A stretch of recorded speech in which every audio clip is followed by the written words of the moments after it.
KreekCraft was banned on Roblox, an update finally coming out that people have been asking for years, and so much more insane news. So if you're new, please subscribe to help us get closer to 400,000 subs, and let's get into it. Let's start though with Roblox technically banning a lot of users. So it was officially announced that Roblox has banned Linux users. And if you don't know what Linux is, it's an operating system, like Windows or Mac. Like most people use Windows or Mac because they're the popular ones, but there are other smaller ones like Linux. And well, you might have heard about it, but if not, it isn't really that popular. I mean, it is popular, but not, I guess, in the sense of Roblox. I don't know how many people use Linux for Roblox. I know there was like a niche for it, but I mean now they just can't do that. And the reason for this basically just because like there's no point of doing it. They use some advanced features and it's like completely different from like Windows and stuff, so there's no point of like adjusting everything to like fit with Linux, especially when there's like probably not much users in it. I think they even said it'll be hard for like anti-cheating or whatever, and overall like it's just a waste of time for them doing it because like the amount of people who it actually helps is just like not worth the time and effort. So if you use Linux, or I guess Wine, I don't know what that means, but you won't be able to play Roblox anymore. But anyways, next we have so many updates. One of them being an update that people have been asking for so long, literally years. Let's just go through the thread together. So RTC put out this massive thread just upcoming insane updates. And in this thread there's so much insane stuff, I'm just gonna go through it with you guys. Starting with friend recommendations. Roblox is adding a new row for friend recommendations. It recommended users based on mutual friends, followers, etc. with something called PYMK, which stands for people you may know. Currently, some people already have access to this feature on their tablet/mobile devices. You'll have to scroll to the bottom of your homepage.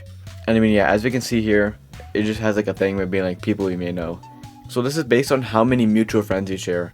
So if one of your friends has like a friend on your friends list and you guys like share a lot of similar friends, but you're not friends with them, they'll recommend them. And it seems like also just like random friend requests and stuff. I don't really know like how it's completely determined.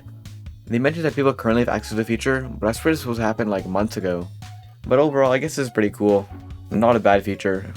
And next, here's the update that people have been asking for so many years, especially YouTubers. Invisible mode. Roblox is implementing the ability to select your status where you can turn on invisible mode. If you go in your profile with invisible mode, it should appear as you're in the first image. But to everybody else, your profile should appear as a second image, as if you were online. As this feature has not been yet implemented, it can be speculated that being invisible mode can be seen by your friends, people you select, or only you. So yeah, this first image, it shows like a mock-up how it would be. So it just shows that you're online or whatever, but to everyone else, it would just say like you're offline or you're not online or anything. And obviously to so many people this is just helpful in general, but especially to YouTubers. Because YouTubers use so many alt accounts just to get away from people following them and using stuff like Road Tracker to get into their games. But with this, you can use their main accounts because people won't know if they're in a game or not. But like they mentioned in the tweet, we don't know exactly how this would work. Knowing Roblox, they'll probably find a way to ruin it, but hopefully it's just like simple and clean how we affected it. Like you turn on invisible mode, you can select who sees your invisible mode, and then to everyone else, you just see that you're offline or whatever. That's all it has to be. Nothing complicated, something just simple. I know companies like Discord use something similar, so hopefully it'll be kind of the same thing.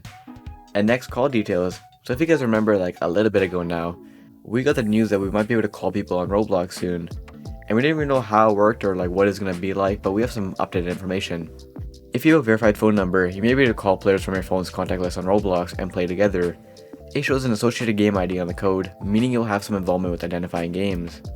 Currently, as all we know, we can speculate that a similar feature to Roblox's old party feature, but with the inclusion of being able to call users potentially on the website and in-game. So I guess it's kind of like Discord, which actually seems pretty good. Because the party feature was something people wanted for a while, and I mean that's coming back. And then that in combination with being able to call people in the party is pretty cool. I said this last time, but like a big problem Roblox had was people always just use third-party platforms, stuff like Discord, which is why they bought a Discord clone called Gilded and other stuff. And this will help eliminate people going to third-party apps to talk on Roblox. It's overall a cool feature, but with Roblox, I always have to be skeptical because you never know how they're gonna execute things. But so far, it's actually looking pretty good. There's also contactless calling for like mobile. It seems to be called this update where you can sort through and call other users on your contact list. It'll display the recipient's Roblox display name, username, and both recipients' Roblox profile icon in the callers. I wonder if they're gonna make people like verify their age or whatever, but seeing how they're giving voice out to people who don't verify their age, I doubt they'll do that, but you never know. Maybe they'll make it to like 13 plus or whatever, but I guess we have to wait and see. I also assume that these calls won't be like moderated because that would be insane. Because it's basically just like calling your friend. You should have freedom to do like whatever you want in the call, just talk about whatever you want. If Roblox is like keeping track of those calls or whatever, which you might be doing, I don't know, that would be kind of weird, but I doubt you're going to get banned for that. It's not like voice chat where it's in a public face. Overall, this calling feature actually seems to have a lot of potential. I'm very curious to see how it's going to work on the platform. But next, there's some updates to reporting. Voice reporting will have some changes, as far as the drop-down menu, which also makes it easier for consoles. It also implements something called voice report flows, which we can use for opening the reported dialogue using the new whatever that is, which stands for in-game menu v2 report flows. There also seems to be a new report list and possibly more details on screenshot reporting. The new discovery is called drag detector touch indicator, which isn't clear, but we can speculate we will be able to drag and assign a screenshot when reporting a player, similar to a window slipping tool. Roblox reporting just sucks, let's be real. Half the time it doesn't even work and a lot of people just get fake reported. And also the reports seem to be backwards a lot of times. But with this, if you can show proof of like what you're reporting and what's going on, it'll probably save you a lot from getting like false reported, and also make sure that people who are like hacking or breaking the TOS or whatever get properly like moderated or whatever. This is a really important feature that's finally being added, and a huge help from Roblox, I'm not gonna lie. But in combination with this, they need to make sure that whoever is looking over the screenshots is like proper good moderation. There's more information here about like what the screenshot reporting would be. I'll read it out. Screenshot reporting has had yet another update that describes different screenshots that are being taken more clearly. This will include highlighting what's wrong with the game, screenshotting an inappropriate avatar, or describing the issue. With this, some avatar identifier code has been updated to take into the report abuse menu. It is possible that we may get this update very soon. So yeah, just more information about like what the screenshot would be and like how they interpret it or whatever. Another small update here, but seems pretty good. Group searches. You'll now be able to search your group like through your list, which is pretty small, but I can see it can be helpful. I know some people have like a million groups that they're in, so just to search through them is pretty helpful. And then there's a few more updates about like VR and translations, and to be honest, I don't really care about it. If you guys care about VR or translations, check out the thread. But most of it is just talking about like different like how to detect the controllers and stuff, just random settings like that for VR. And lastly, KreekCraft got banned.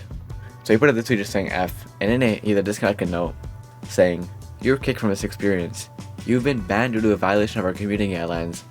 Please review our terms and refrain from engaging in prohibited activities." And then he just deleted the game. So he wasn't banned from Roblox. I saw a lot of people being confused about this. He was banned from whatever Roblox game this is. I'm not sure what game it is. I saw some people being like, it's like the Gartic game or whatever. I have no idea what that is. But it's some popular game. And well, they just straight up banned him for no reason. He just can't play the game anymore. I don't know what happened, but he just literally just can't play the game.